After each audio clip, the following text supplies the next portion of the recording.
Bonsoir à tous, bienvenue à ce journal. À la une de l'actualité ce soir. Abdelmalek Sellal ordonne au ministre d'accorder la préférence nationale au marché public. Abdelkader Msahel exhorte les Libyens à prendre conscience de la gravité de la crise et à trouver un terrain d'entente pour un gouvernement d'union nationale.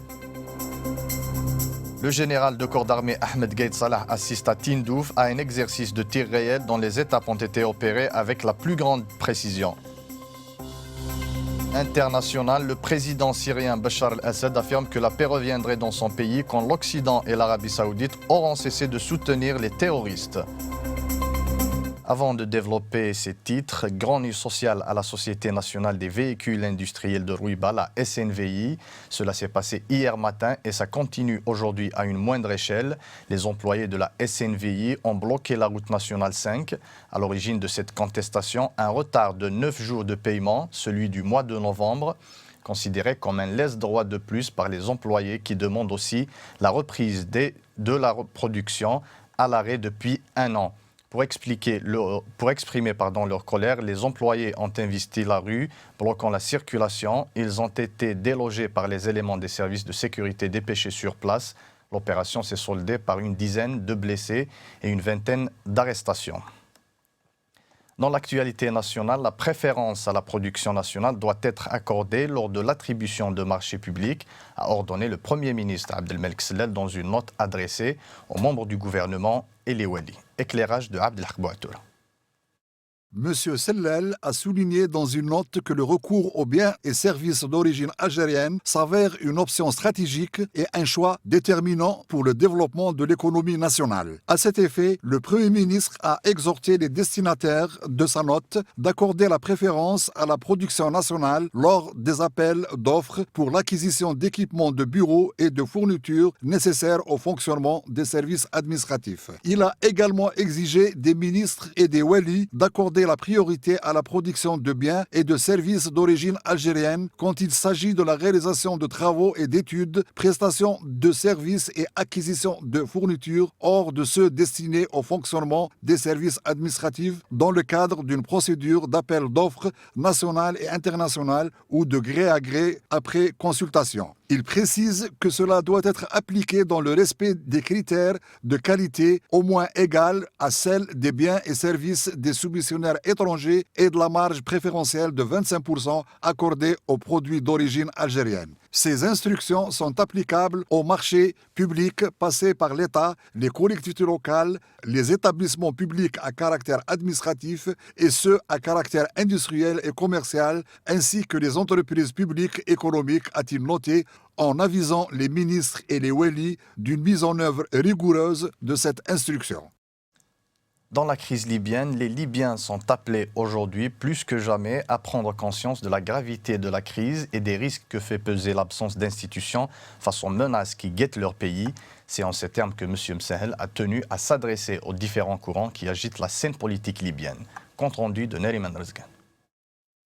Intervenant à l'ouverture des travaux de la 7e réunion ministérielle ordinaire des pays voisins de la Libye, M. Msahel s'est dit convaincu que les Libyens allaient répondre aux appels de la communauté internationale pour cristalliser les aspirations du peuple libyen à la sécurité, à la paix et à la stabilité. Il a rappelé à cet effet les appels lancés lors d'une réunion similaire tenue en juin dernier à N'Djamena en direction de toutes les parties libyennes, les invitant à privilégier le dialogue, la concertation et la solution politique en vue de parvenir à une issue pacifique et mettre un terme aux souffrances du peuple libyen. M. Msahel a appelé les Nations Unies à travers son représentant spécial en Libye à intensifier leurs efforts afin d'amener toutes les parties à adhérer au processus de paix pour le rétablissement de la sécurité et la paix. Le projet politique proposé en juillet 2015 a constitué une issue appropriée pour le traitement de la crise libyenne, notamment par la formation d'un gouvernement d'union nationale qui prend en charge la gestion de la transition, la préparation des élections, la prise de mesures à même de relever les défis politiques et sécuritaires et la lutte contre le terrorisme, a ajouté le ministre. Il a rappelé que ces propositions avaient été accueillies favorablement tant par le peuple libyen que par la communauté internationale, conscient du fait que la persistance du conflit en Libye ne fera qu'aggraver les menaces et risques sur toute la région.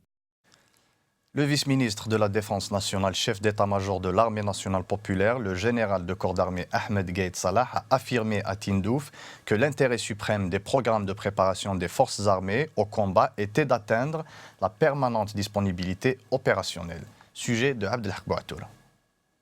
La finalité de l'intérêt suprême que nous portons à l'exécution des programmes de préparation au combat, de la formation de qualité et de l'instruction continue est d'atteindre la permanente disponibilité opérationnelle, a indiqué M. Gaïd Salah dans une allocution lors d'une rencontre avec les cadres et les personnels du secteur opérationnel sud, Tindouf, suivi via visioconférence par l'ensemble des personnels des unités de la 3e région militaire. Le général de corps d'armée Gaïd Salah en visite d'inspection dans la 3e région militaire au titre du suivi du programme de préparation au combat pour l'année 2015-2016 a valorisé les efforts consentis en matière de préparation au combat en tant qu'outil essentiel pour maintenir l'état pré-souhaité à son plus haut niveau, a indiqué un communiqué du MDN. Par cette occasion, a-t-il poursuivi, je vous exhorte tous d'être conscients des obligations de ces missions et de les mener avec les plus grandes volontés et persévérance en toutes circonstances et situations. Auparavant, le général de corps d'armée, Gaïd Salah, a assisté au niveau du champ des manœuvres à un exercice de tir réel exécuté par l'une des formations de la région et dont les étapes ont été opérées avec la plus grande précision. Dans le domaine sécuritaire, 2 terroristes ont été éliminés à Tizi Ouzou dans la commune d'Aghrib par un détachement de l'ANP aujourd'hui à 9h qui a récupéré 2 pistolets mitrailleurs de type Kalachnikov et une quantité de munitions. Ainsi, le bilan de cette opération menée par les forces de l'ANP depuis le 29 novembre 2015 et qui est toujours en cours s'élève à la neutralisation de 4 terroristes, la récupération de 4 pistolets mitrailleurs et d'une quantité de munitions. Économie, invité de la rédaction de la chaîne 3, le premier argentier du pays, Abdelrahman Ben Khalfa, a défendu son projet de loi. Il estime que la chute des cours du brut et la lutte contre le trafic et le gaspillage justifient ce projet de loi de finances marqué entre autres par l'ouverture du capital des entreprises publiques au privé à hauteur de 34%, une ouverture destinée selon le premier argentier du pays aux investisseurs locaux et non aux étrangers. Djaouda Abbas nous fait le point. Souleymane Hachmi, bonjour. Bonjour. Vous recevez ce matin le ministre... Abdelrahman Ben Khalfa réagit ce matin. Invité de la matinale de la radio Chaîne 3, il n'a pas mâché ses mots pour rappeler la réalité des faits.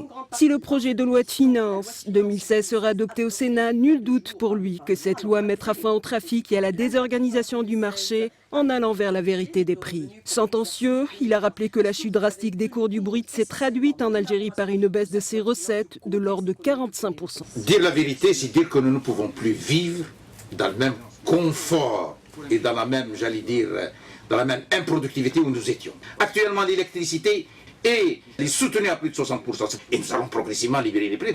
Rassurant, il n'oublie cependant pas de rappeler le caractère social de la stratégie de l'exécutif. 1800 milliards sur les politiques de soutien. C'est un budget qui vise en même temps à booster l'investissement, en même temps à booster les entreprises, mais à protéger les couches vulnérables. Ils sont 7, 8, 9, 10 millions. Nous allons donner un deuxième salaire aux citoyens qui ont moins d'un seuil de niveau. Pour combler le vide financier engendré par la chute des cours du brut, catégorique, le premier argentier du pays parle du passage de l'économie de pétrole à celle de l'économie réelle. Le b.a.-ba pour Abdelrahman Ben Khalfa est le retour à la fiscalité non pétrolière en récupérant environ 3 milliards de dinars. Pour ce qui est de l'ouverture du capital des entreprises publiques ou privées, il a précisé que cette ouverture ne dépassera pas les 34% et est destinée aux investisseurs locaux et non aux étrangers.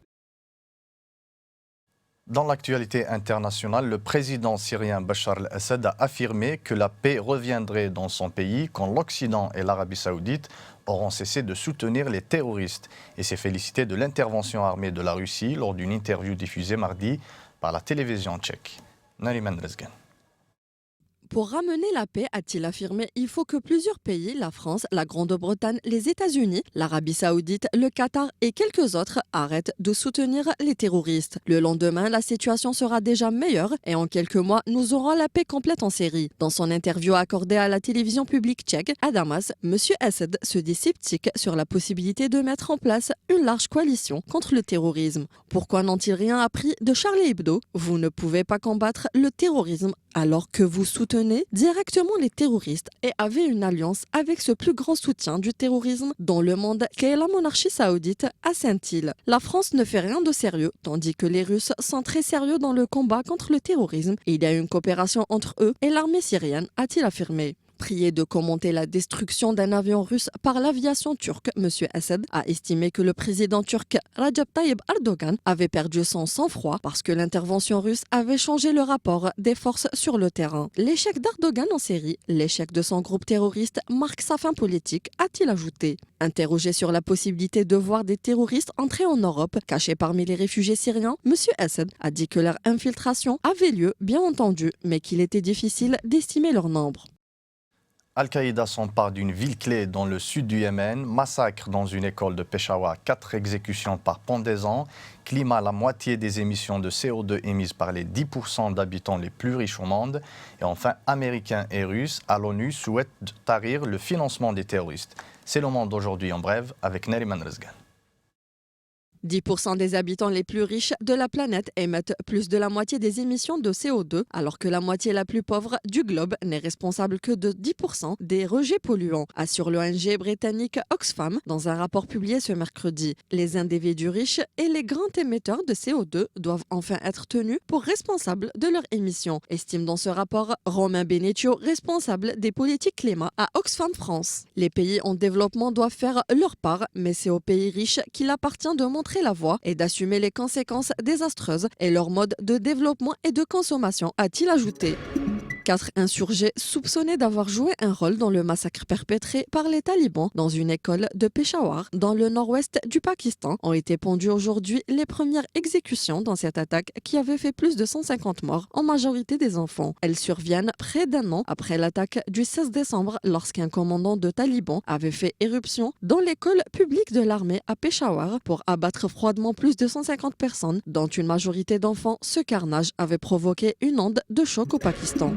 La Russie et les États-Unis travaillent au Conseil de sécurité sur de nouvelles résolutions pour asphyxier financièrement le groupe terroriste Daesh. L'ambassadrice américaine Samantha Power a précisé à la presse que Washington voulait consolider et rationaliser les efforts du Conseil sur le financement de Daesh. Dans une précédente résolution datant de février dernier, il s'agit aussi de prendre de nouvelles mesures pour rendre plus efficaces les sanctions contre ceux qui aident Daesh à se financer. Washington, a ajouté Madame Power, a aussi reçu un projet de résolution russe en ce sens à la fin de la semaine dernière et l'examine.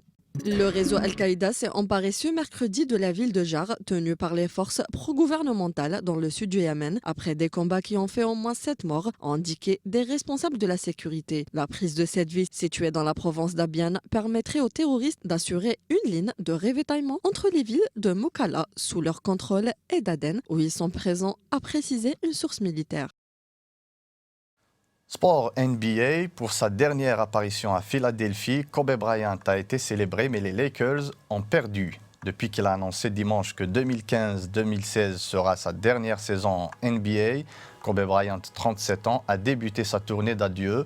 La première étape l'a amené à Philadelphie, sa ville de naissance, et où il est devenu la vedette de son lycée et attiré l'attention des recruteurs de NBA. Si les supporters de Philadelphie lui ont réservé un accueil triomphal, les Sixers ne lui ont fait aucun cadeau sur le terrain. Le quintuple champion NBA a débuté avec 3 paniers à 3 points et 13 points dans le premier quart-temps, mais il s'est effondré au fil du match, ce qui n'a pas empêché un joueur de Philadelphie, Jahlil Okafor, d'exprimer toute son admiration pour Kobe Bryant. C'est le Michael Jordan de ma génération, le joueur que j'ai toujours observé quand j'étais plus jeune, a-t-il dit. On termine cette édition avec de la musique. Un jeune chanteur algérien a décidé de reprendre le nouveau single de la chanteuse britannique Adele, Hello. Il s'appelle Idir Salem. Il est connu pour son penchant pour la pop. Il le laisse entrevoir une nouvelle fois avec cette superbe reprise. Mise en ligne le 12 novembre, la vidéo compte déjà plus de 10 000 visites.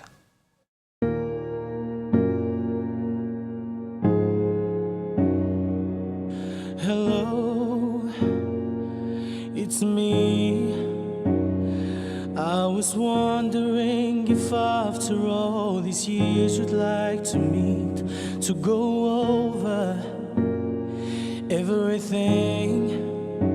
They say that I'm supposed to hear ya, but I ain't done much healing.